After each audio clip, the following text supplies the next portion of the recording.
Empower Black men to live extraordinary lives. Shatter the stereotypes. Power Black men, shatter the stereotypes. Power Black men to live extraordinary lives. Shatter the stereotypes. Shatter the stereotypes. Power Black men to live extraordinary lives. Welcome to Shatter the Stereotypes, where the intention is to empower Black men to live extraordinary lives. This show is based on the simple idea that every Black man is capable of creating inner peace, dynamic health, great relationships, and financial abundance. Therefore, we provide insights and strategies to educate, motivate, and inspire Black men to reach their full potential and create the life of their dreams. So if you're ready for some high-octane motivation and inspiration that supports and empowers you to live the life you were born to live, get ready to shatter the stereotypes so you can build a life that lights you up and positively impacts the world. So now, let's shatter the stereotypes with your host, Coach Michael Taylor.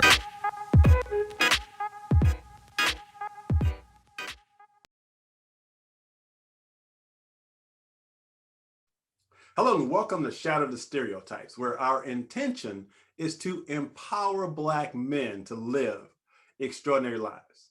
You see, there's never been a shortage of Black male role models. There's only been a lack of exposure of those role models. So the intention here is to showcase and highlight Black men who are doing remarkable things in the world. And joining me today is a guy who's doing just that. His name is Dwight, and he's an author, he's a keynote speaker, and he's the host of the Sudden Eye Impact Show. And I had the opportunity to be on this show, and I was like, man, I got to get this brother on my show because he was really sharing some wisdom, and I love his platform. So without further ado, let's welcome Dwight to the show. Dwight, how you doing today, man? Wonderful, man. Honored to be on stage, and thank you for having me. All right.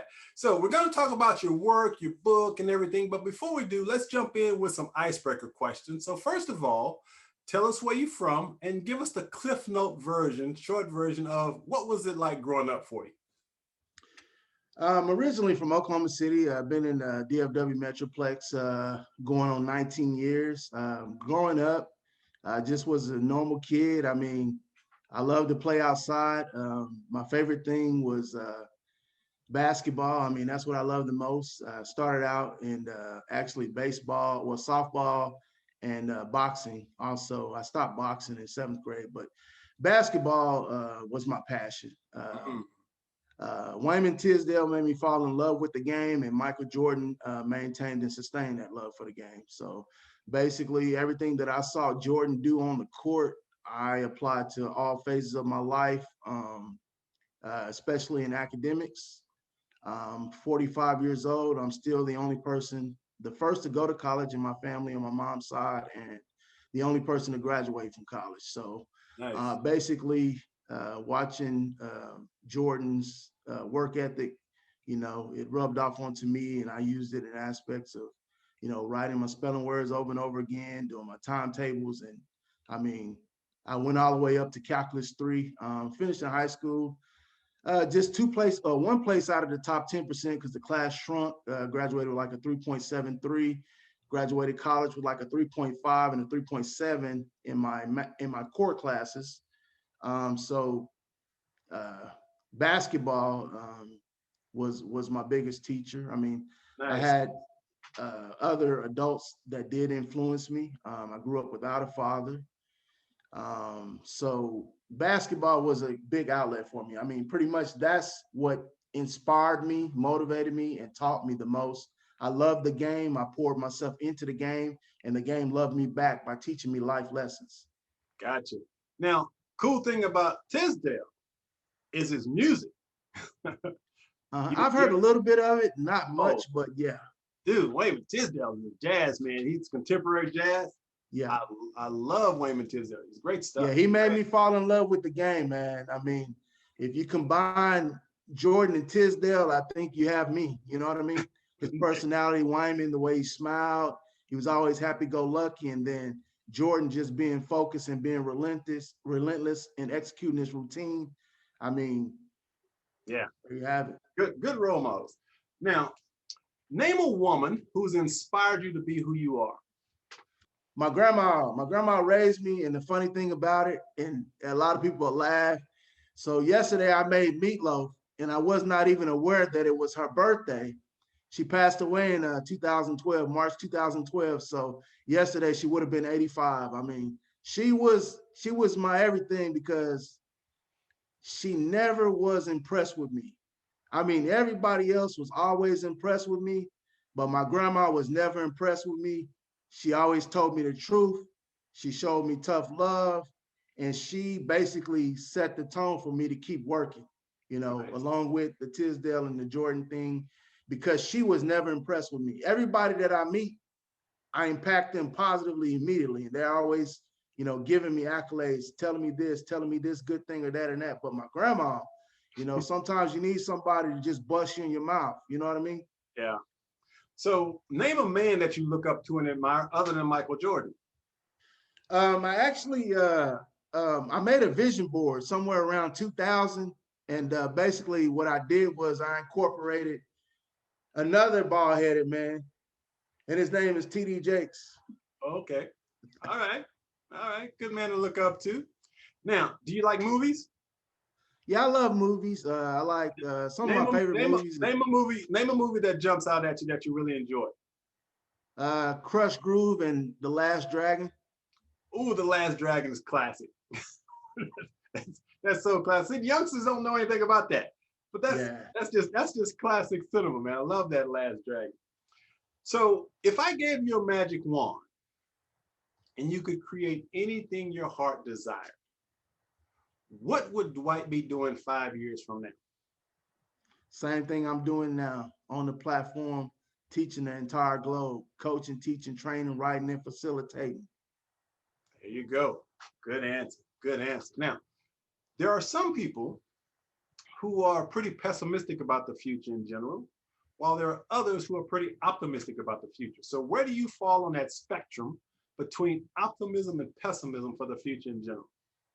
Optimism. I always have crazy energy levels. Everybody, since I was a kid, they always wanted to be around me. I didn't really talk much. I just was all action.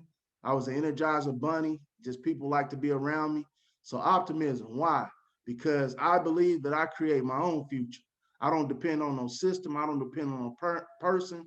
I don't depend on my mom. I don't depend on my grandma, my family, my uncles. I grew up with 6 uncles. None of that. It's all on me. I mean, I've been the trailblazer. I've been the one blazing the trail. I mean, everybody's looking at me. That's why I don't go home much, because that superstar uh, feeling can kind of be a blessing and a curse. Gotcha. Gotcha. So now I want you to introduce Dwight to professionally. I said you're an author and you're a speaker and all of that, but what did you train for in school? What did you go to school for? I got my degree in business management. I have a Okay. strong background in accounting and financial management. Okay. Book wise. Nice. Nice. So with that being said, I have come to know that there's only two things that'll cause a person to want to change. One is pain, and the other is what's called divine discontent, which is that inner feeling, that knowing that something's just not off. So before you started all this transformational work in this program, this radio program and everything you did, what was it that triggered you to begin your inner transformational journey? Well, actually, it's a journey that goes all the way back, you know, um, to 98, 99. I did a motivational disc called When the Unthinkable Becomes Reality. Like, I mean, I'm just not your average person. I don't know why, but I've always known that there was a lot in me. Now, I thought that I would express it through basketball. Was very, very good at basketball. Still can shoot right now from half court on in. Just got pure stroke. It's just a gift, and I mean, I kind of redefined it and owned it. But my third grade teacher, Miss Littlejohn, I won all the free throw contests from first grade through fourth grade. She was my third grade teacher. She was African American teacher, and she probably, along with my high school principal, Miss Joyce Henderson, uh, two black female or two African American female role models in my life, probably had the most impact on my life in the school realm. So she basically, in a roundabout way, told me, I don't even know how she knew, and at that time I wasn't really thinking it, but I was watching Dr. J and all those guys. But she was like, that's a pipe dream. She was like, you're more than a basketball player or an athlete, you know. And this is the thing that she told me that stuck with me. She said,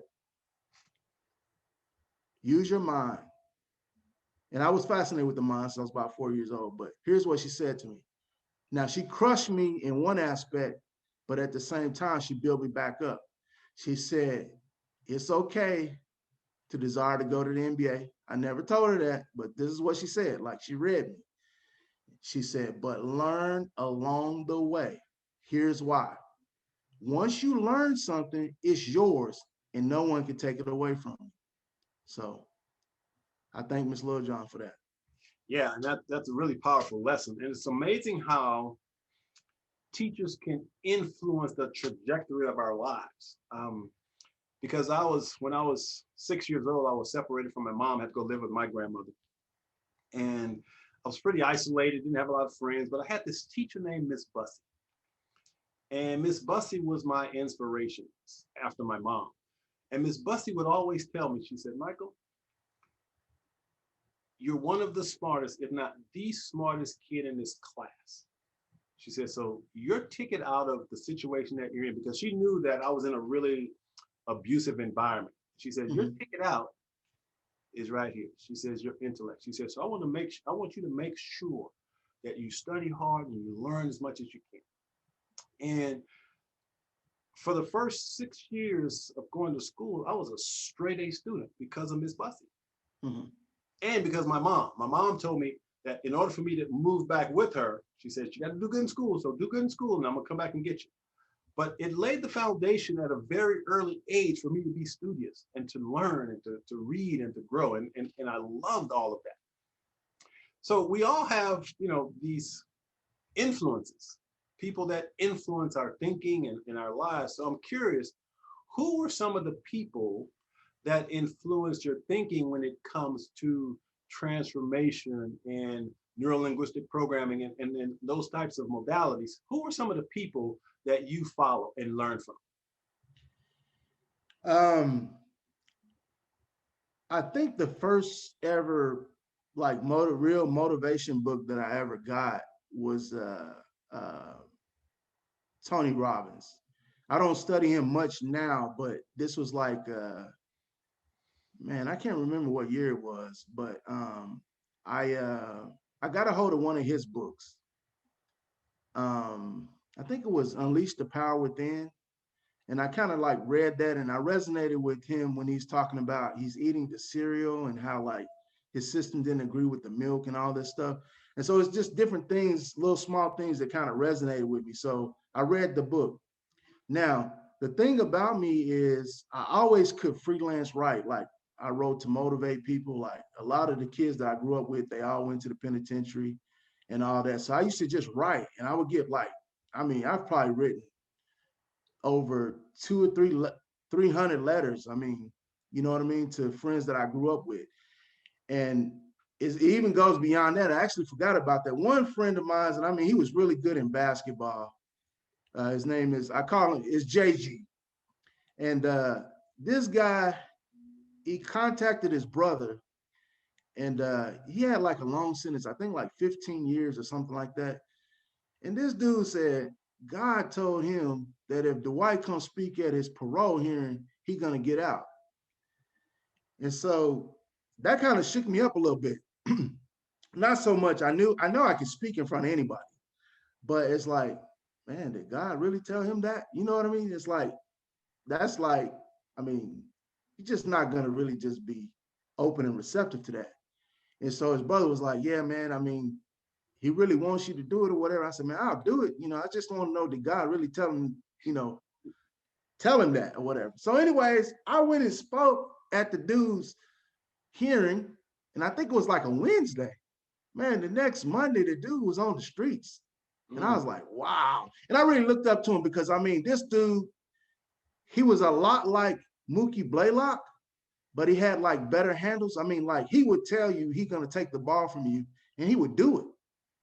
You know, he's about 5'10", maybe 160 pounds, but man, he had the gift. He could take the ball from you.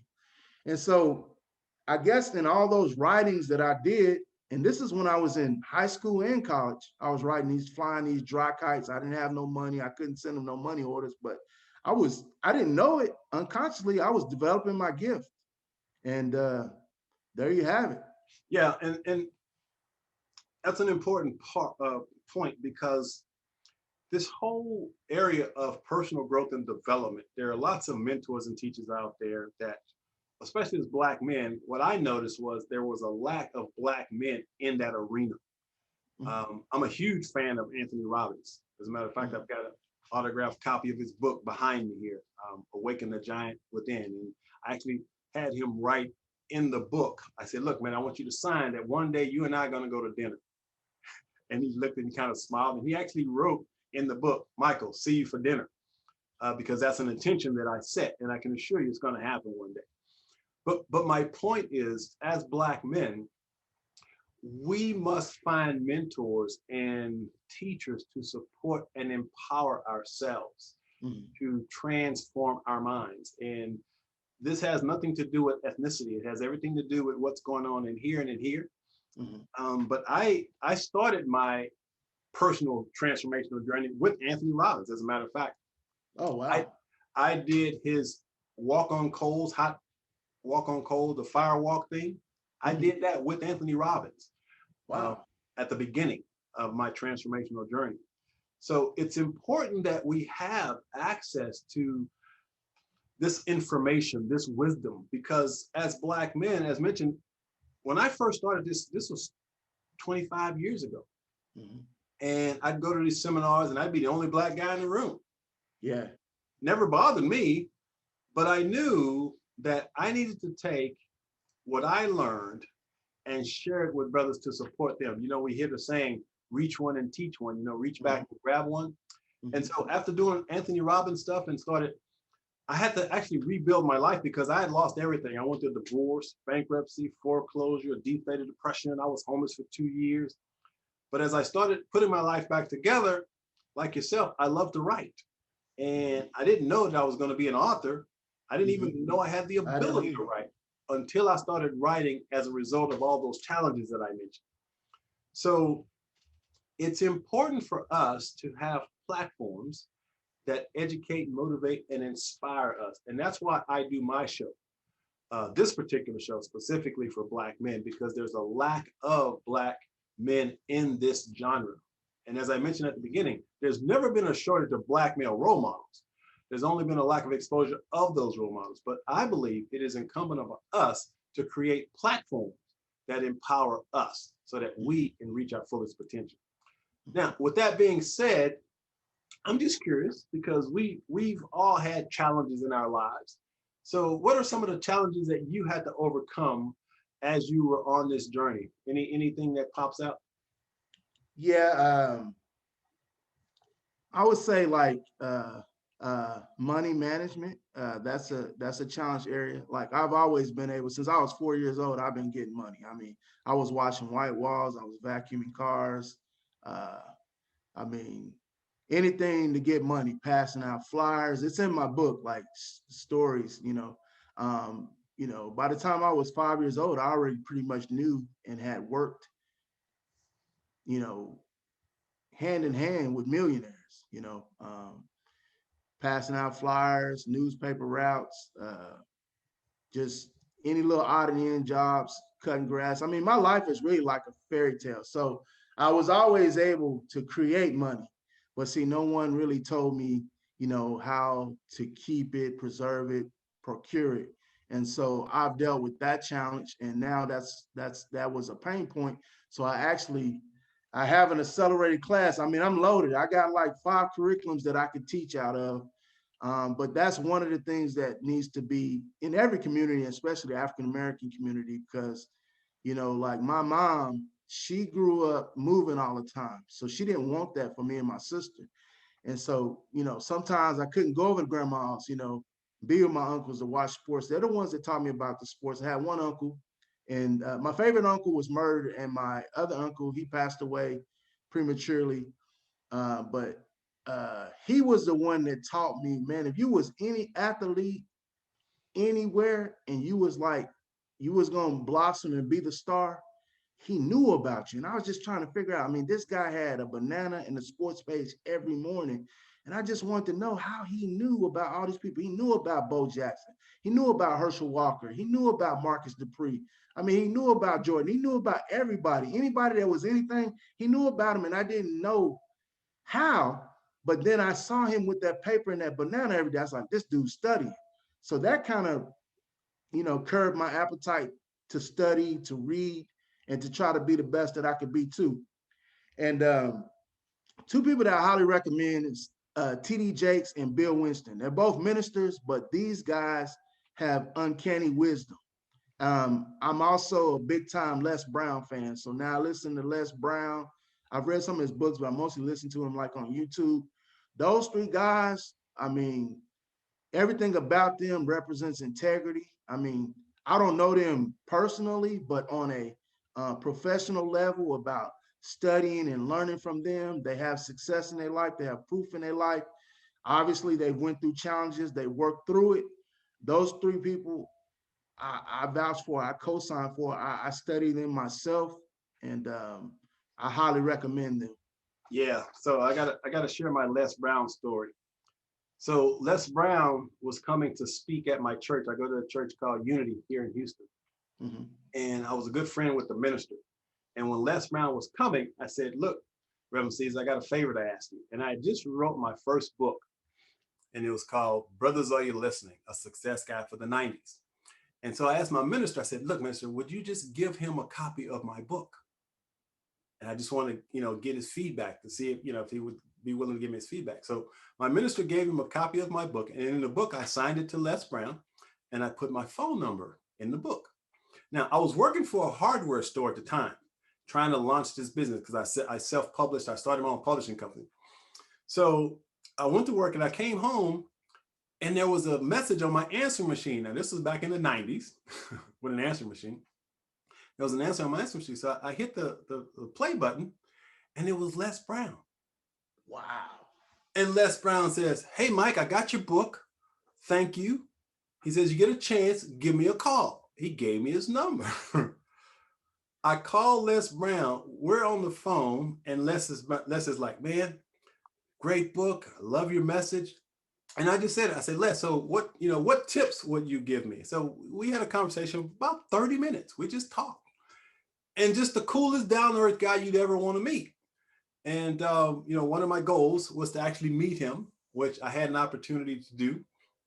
And just through a bunch of synchronistic events, I set an intention that I wanted to meet him. And then I got the opportunity to give him my book, and he called me on the phone, and I actually had it recorded on this tape that I lost. I wish I still had it, but I remember how excited I was when Les Brown was on my answering machine.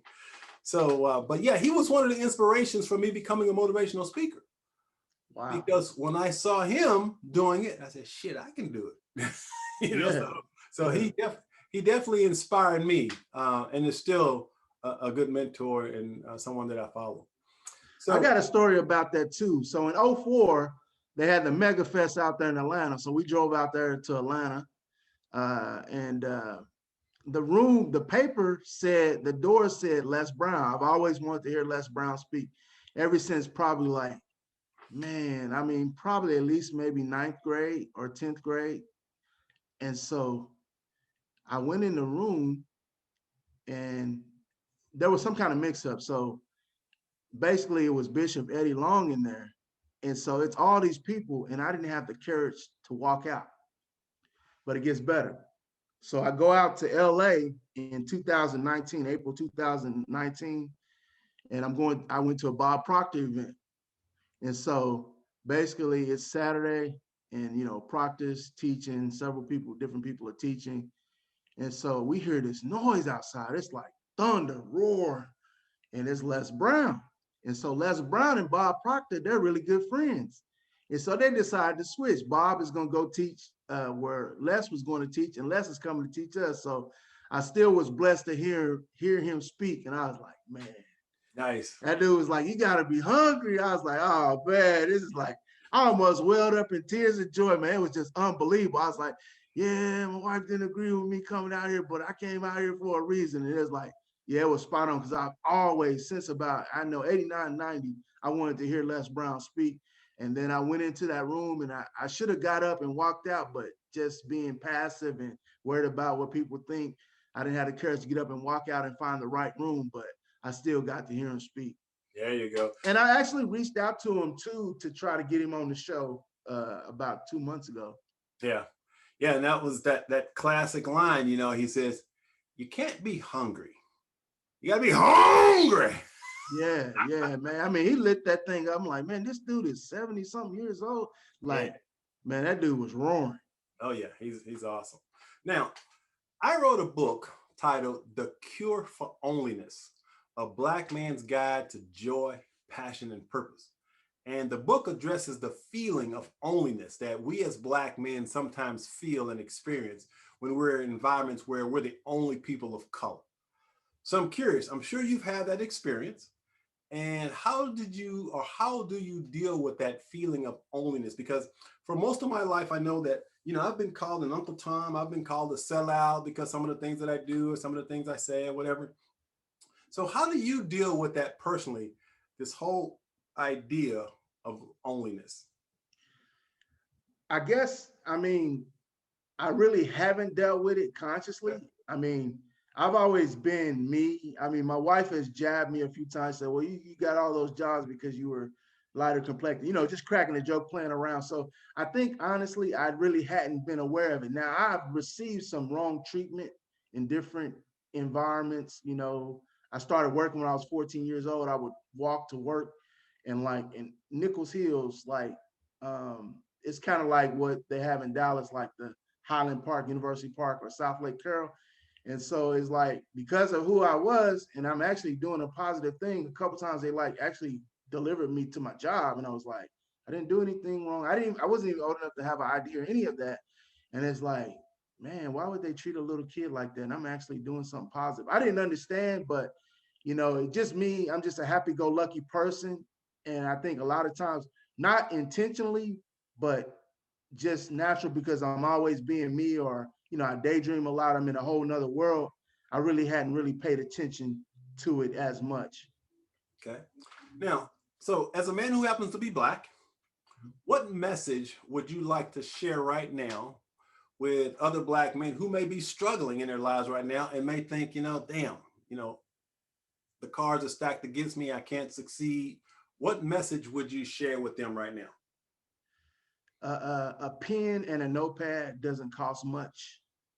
And I'll give them 3 laws. You are the maker of yourself. As you believe, so it is to you. Write a vision. Make it plain. Make sure you understand it. And bring your life force to it. Bring it to life.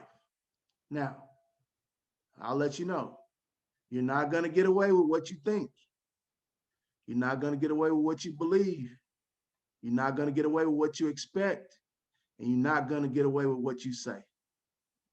Those 4 things will cause a harvest to come back. Now, you may not recognize the harvest, but the harvest is coming back. Yes, there's a gestation period. Some things will happen immediately. Some things will happen quick. Some things will happen later. Some things will happen way down later. And so what I say is, life is like a roller coaster. It's always going up. It sometimes comes back to the middle, and it's always going down. So with that being said, you're always in 3 classes of life: lessons, testings, and blessings. Nice. Nice. So let's talk about your book, School of Self-Transformation. The question people always ask when you write a book is, why did you write the book? So let's start there. Why did you write the book? Well, the book is School of Self-Transformation. It basically talks about my 13 core principles that lead to self-actualization. The process, taking you through the process of self-transformation to self-actualization. And what I did was the eagle. To me, the eagle is a symbol of success. It's a success symbol. So I say, if you desire to soar like an eagle, leave those chickens alone. Like, instead of being your lower self, be your higher self. And, it goes into specific principles: self-awareness, self-reliance, self-discipline, self-esteem, self-image. So the book is ahead of its time. I say it's 3 to 5 years ahead of its time. It'll have to grow on you. It's not compound complex. It's simple, but you have to read it and read it slow. And I know there are advanced people out there, but I'm saying the average Joe can read that book, take his time, read a chapter a week. There's no way that if you go in that book and you pull out morsels of truth, if you glean the lessons that's being taught, if you grasp the experiences that I'm sharing, that will not change your life for the better or change your life for the best. Which brings me to this: self-image or self-concept. The way you see yourself is how others will see you. You know what I mean? If you have this woe is me, the world is against me, the boss don't like me, my coworkers don't like me, I'm not likable, all that stuff is going to be reflected back to you. You know what I'm saying? So that's why I talked about, you're not going to get away with just anything you think. You're not going to get away with anything you believe. You're not going to get away with anything you expect. You're not going to get away with what you say. So I'm saying, speak the thing that you desire. You talked about this a while ago. You talked about what causes transformation, what causes a person to want to change. I mean, either like there's change and then there's desired change. I mean, I would recommend desired change any day out the week. You know what I mean? A change because you just want to improve. You're always supposed to keep an objective. You're always supposed to keep a target. You're always supposed to keep a goal in front of you. You cannot leave your mind empty or idle. Something will fill it up. Thoughts are all around you. Beliefs are all around you. Expectations are all around you. Words are all around you. And one or two things are happening. Either you're imposing your will on thoughts, words, expectations, and beliefs, or beliefs, thoughts, words, and expectations are imposing their wills on you. I'm saying time out for nonsense. It's time for you to put pressure on your conditions, situations, circumstances, instead of continuing to allow your situations, circumstances, and conditions to put pressure on you. And it all goes back to your thinking, your believing, your expecting, and your speaking. See, we have 60 to 70,000 thoughts per day. Okay.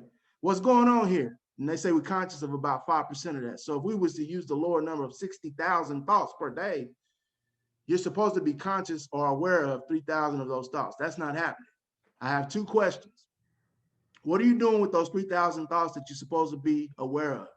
Then I have an even more important question. What are you doing with those 57,000 thoughts that you are not aware of? See, what's going on here is you're having internal dialogue, internal monologue, internal conversations, inner conversations. This is what's going on. As a kid, I used to say, or people used to say, man, you crazy if you talk to yourself. Now the opposite is actually true. You crazy if you don't talk to yourself. And see, what you don't understand is because you're not aware, you're not conscious, is there is a conversation that's happening within you. Whether you're aware of it or not, it's still true. And these are facts. So what you got to do is you got to begin to identify your thoughts, identify your beliefs, identify your expectations or lack thereof, and identify your speech, because you were given two gifts when you came into this realm, mind and speech. And a lot of people, they get into this, and it makes me laugh when you told me if somebody said God, you couldn't hear nothing else that they were saying. That cracks me up. But see, a lot of people go through different religions and customs and all this stuff. And I'm not trying to cast my religion or spirituality on anybody. I'm not trying to get anybody to join anything. But in those parables and those lessons that Jesus was given, he wasn't dealing with legalities of Judaism at all. He was teaching lessons in the form of parables. And see, that's what we don't understand. See, you can't just accept what somebody tells you. You need to search it out for yourself. And I'm the type of person I've always went to go see for myself. Win, lose, or draw, I go see for myself. So I would tell these guys, you got to get a notepad, man. Get you a legal notepad and a pen or a pencil, and begin to monitor your thoughts. Then you will begin to see the fruits of your harvest. Now, the good thing and the bad thing about it is you created this and now you can uncreate it. So it's all on you. You can make all excuses, continue to tell the same dead stories, continue to fear the same fearful things. That's on you. 90% of the stuff that we fear don't even happen to us. And the ones that do happen to us, we created it.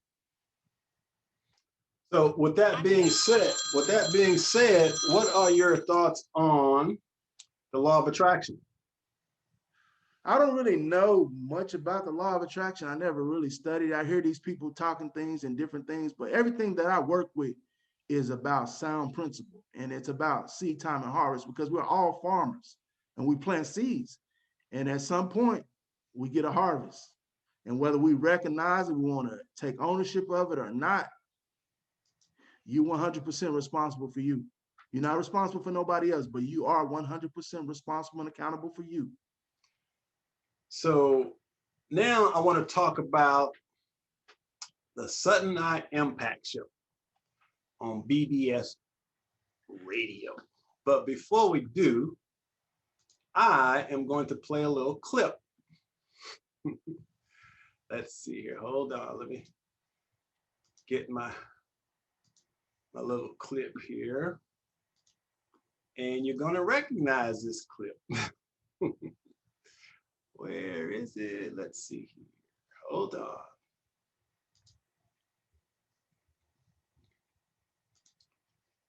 That is. All right, here we go. See if you recognize this clip, Dwight. This is my poem. It's titled "I Got My Mind on It." I've got my heart in it, and it has an unbelievable beat. I've got my heart in it, and due to the still small voice within, I'll be hearing deep. I've got my heart in it, and I'm expressing my faith. I know that I can teach. I've got my mind on it, and I'm always being authentic with me. I've got my mind on it, and all my promises to myself I'm going to keep. I've got my mind on it, and I have an amazing and pleasing personality. I got my mind on it, and I'm operating from the vantage point of intentionality. I've got my mind on it, and I'm calm, serene, and tranquil like the sea. I've got my mind on it, and I'm at total peace like the umpire within me. I've got my mind on it, and I'm being creative like with the law of creativity. I've got my mind on it, and I'm reaching further than even I thought I would reach. I've got my mind on it, and I'm releasing immortal truths. I am far more than just the white leaf. I've got my mind on it, and I'm demonstrating all the greatness inside of me. I've got my mind on it, and I'm always, I be thinking deep. I've got my mind on it, and all of my art produced to this point is of the highest quality. I've got my mind on it, and I'm enjoying being surrounded by natural beauty. I've got my mind on it, and I'm reaching peace that only I am knew I would reach. I've got my mind on it, and I'm constantly and persistently embracing prosperity. I've got my mind on it, and I'm discovering more of my own potentiality. I've got my mind on it, and I'm dominating deliberately. I've got my mind on it, and that specific material manifestation is for Dwight Lee. I've got my mind on it, and I'm constantly receiving financial prosperity. I've got my mind on it, and through my spirit it is revealed I am part of the elite. I've got my mind on it, and I'm sort of like MJ, LeBron, Kareem, and Dr. Martin Luther King. I too have a dream. You've been a witness. I give you a testimony. Wow. All right now. All right now. Now see, that should be an affirmation, inspiration that brothers should listen to on a regular basis. Got my mind on it. That is so very, very powerful. So what was the inspiration behind that poem? I may have wrote a poem trying to catch a girl in grade school or something, but I never wrote a poem before in my life. Now I do have photographic memory. Basically in July or late June of 2020, I just started writing all these poems. And then I started sharing it with my mentor, and he's like, dude, like, greatness has been expressed through you. And I was like, nah, nah, not me, man, not me. And he's like, man, you able to write like that? And I said, yeah, I've always been able to write. I've always wrote inspiration and motivation, but I would have probably been a artist if I would have known I could do that. But I didn't know I could do that. Honestly, if I always wrote encouraging letters, trying to get people to keep on, people may have been thinking about ending their life or stuff like that. People always come to me for answers. Like, I mean, they just always did. And like growing up, people that like hustled and stuff, like they always like, man, you stick with ball or you this and that. Like, man, you don't need to come over here with us. Like people always like kind of shun me a different way. So like I've always been an encourager. I mean, that's the only thing I can think of. But I was the first people that I basically music wise. I mean, my uncle, man, he was the one that was murdered. I mean, he was my everything. Like he was my angel. Like he's the one that told me, man, you don't have to do what we do, man. You smart, man. You can go to the NBA. Like he was like that. So he was like fun loving, you know, plentiful barbecue. He loved to fish and like he feed all the kids, all of us. You know what I mean? Make us just out the blue, just go buy a whole bunch of chips and make tuna fish sandwiches. He'll put his little music thing in the window and he be playing that DJ Marley Marl and Run DMC and Curtis Blow and all that. And so like I always admired those guys. And in Oklahoma City, like we had this one show on Channel 43. We didn't have that many channels. It was called New York Hot Tracks. This is like, man, second grade. This is 82, 81, 82, or 82, 83. And so this is where I'm seeing LL Cool J and Run DMC and all these guys. And I'm like, man, these guys got it going on. So fortunately, I think it was like fourth grade or fifth grade. 2 summers in a row, these guys came to Oklahoma City to the Myriad, and that's where I actually had my high school graduation.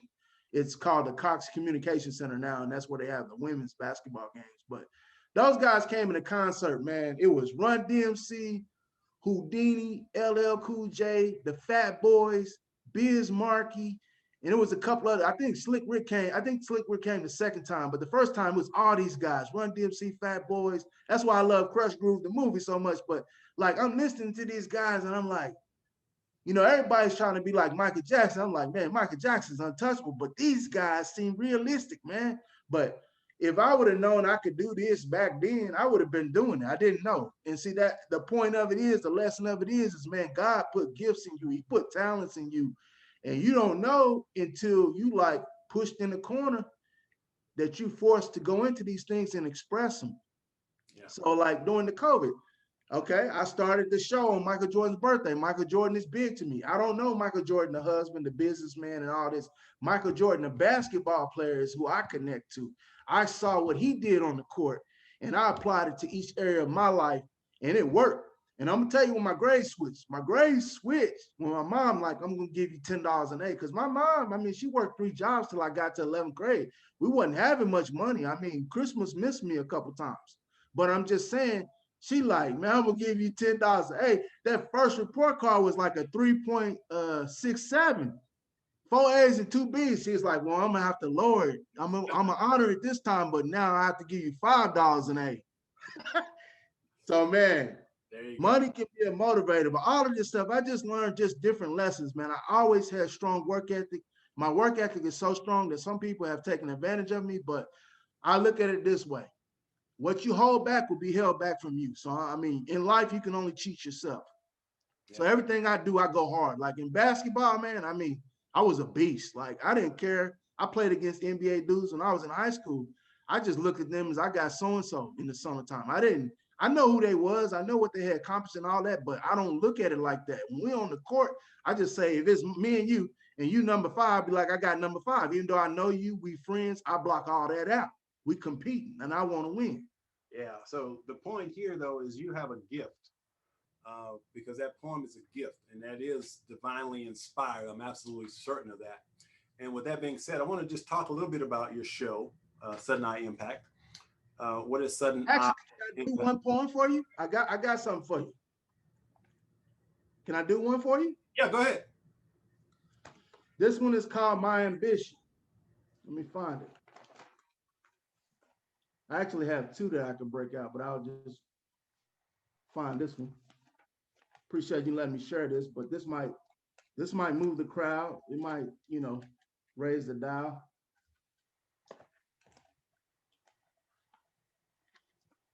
And it's sort of inspired by the song My Ambition. My only hope was to use my faith to cope. With everything in my name, I'm expecting big gains because of my spiritual DNA and my blood in my veins. Because of my ambition, I was always honorable mention. I do not believe in luck or superstition. They got to respect me because of my ambition. They got to respect me because of my ambition. Courage to serve in the proper capacity and embrace my true mission. In the class of life, the I am in me paid attention. My requirement to win taught me how to orchestrate the power of intention. They got to respect me because of my ambition. They got to respect me because of my ambition. I am telling my vision. My magnificent obsession kept me consistently immersed in space repetition. The I am in me saw to it that I be a champion. I am limitless and I am an infinite being like Jehovah God in this dispensation. They got to respect me because of my ambition. They got to respect me because of my ambition. I am in me, man. That's powerful stuff. That's really powerful stuff. You sure you're not a minister? you probably missing that calling, bro. You should be a minister. But again, let's talk about your show a little bit. So sudden eye impact. What's the sudden eye? What's the eye for? What does that mean? Well, sudden impact is a name that resonates with me. It's who I am. It's what I do. It's everything about me. Now that I is the I am. It's awareness. It's consciousness. Yeah, that's what I kind of picked up on. So that's a great title. So tell me about the show. Now, again, I had the opportunity to be on the show. Really enjoyed it. It was great. And so the intention, obviously, is to be an impact, provide an impact, help people transform their minds, their thinking, and so forth. So, how did you come up with the idea of launching this radio show on BBS? I tell you the truth, I don't know. And I didn't even share this with my wife all the way until Martin Luther King Day this year. So I made it almost a year.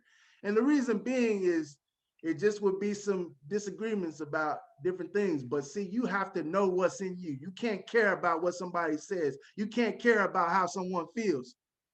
Listen to your still small voice within. Listen to your intuition. I mean, it's exploding now. See, if I'm doing 40,000 last month on BBS, this thing is outsourced to an additional 122 other outlets or vendors over and above Spotify and Apple. I mean, this thing is going out. I mean, 100,000 people might have heard, 200,000 people might have heard Coach Michael Taylor. Because, I mean, you ripped that thing up. Well, again, that's the whole point, is to get your voice out there, share your wisdom, share your knowledge. And that's what I want. As you're watching this, that's what I want you to leave with today. You have a voice and you have a responsibility to share that voice with others by making an impact in their life. That's the key. So Dwight and I, we basically share our truth. I'm not saying I have all the answers. I'm sharing my truth, what's true for me. You listen. If it's true for you, if it works for you, then apply it to your life. But be sure to not mute your voice. Put your voice out there. Don't be afraid to say what's true for you, because the world needs truth. The world needs empowerment, especially as Black men. So again, it has been my absolute honor and pleasure, Mr. Dwight, to have you on the show, to empower, to inspire. And so I now want to give you an opportunity to share any closing thoughts that you have as we wind down today. Yeah, I highly recommend my book, School of Self-Transformation. You can get it on Amazon.com. I highly recommend that book. Instead of paying $1,500 or $3,000 to, I'm not throwing off on anybody by any means, but I'm saying you can take that book, because that book is a course, and I'm telling you, it's going to become a course. And that book will be a heritage. It will be posterity. It will be a legacy for my family. That's basically just like a textbook if you was in college. It's giving you morsels and nuggets of truth that you can take and apply to your life in the 5 key areas of your life, and transform it, change it for the better, keep working at it and change it for the best. So I highly recommend that book on Amazon. You You could also go to my website, www.schoolofselftransformation.com, to find out more about my show. I have another website, www.suddenimpact.com. This is what I would say. Like my radio show, I never had that written down on paper. I mean, I guess because I wanted to go to the NBA, I could have had a couple other outlets. I never thought about being a referee. I never thought about being a sportscaster. You don't know, but you have gifts in you. Just like they say, we use only a small percentage of our mind, our brilliant mind. Like they're saying 2 to 5%, maybe 10% max. 90% of it is not used. You don't have to know how. Just start moving. I mean, you get the direction, you get the instruction, you get help as you go. I don't have all the answers, just like Coach Taylor said. And Coach Taylor hitting hard. He coming for real. He bringing it. It's like dealing with him is like being at Golden Corral with a buffet, Piccadilly's, Furs, Luby's. I mean, the guy has it all. So what I would say is do the simple thing. Everybody can go to the dollar store, any dollar store, and get a pencil and buy a notepad. First, start working with your thoughts. Then start working with your beliefs. What are your expectations? Do you have any? And then your words. Begin to watch your words. Say the power of life and death is in the tongue. By your words, you're justified. By your words, you're condemned. You're not going to get away with what you think. See, you think that you can think in secret, but James Allen said it comes to pass. An environment is but your looking glass. Buddha said, all we are is the sum total of our thoughts. Ralph Waldo Emerson said, a man is what he thinks about all day long. Dr. Ken McFarland said 2% of the world think, 3% of the world think that they think, 95% of the world would rather die than think. It deals with your thinking, folks. You can't be lazy. No one can do it for you. I mean, if I hang out with Michael Jordan and ride in the car with him all day, ain't nothing gonna happen to me. Ain't nothing gonna happen for me. That makes no difference. You gotta do the spiritual work. You gotta do the mental work. You gotta do the physical work. You gotta have the attitude of gratitude. You have to, be in a good mood. How you feel and how you feel about yourself and how you see yourself is important. That's what I would leave with. There you go. So this has been another episode of Shatter the Stereotypes. My man, Dwight, you're putting it down, man. Shattering the stereotypes. We appreciate you, man. Thanks for coming on the show. My honor. Thank you for having me. And just remember, I'm going to leave you with this. The key to your success is constant and never-ending improvement. Commit to growth and transformation, and your world will change. We'll see you next episode. Take care.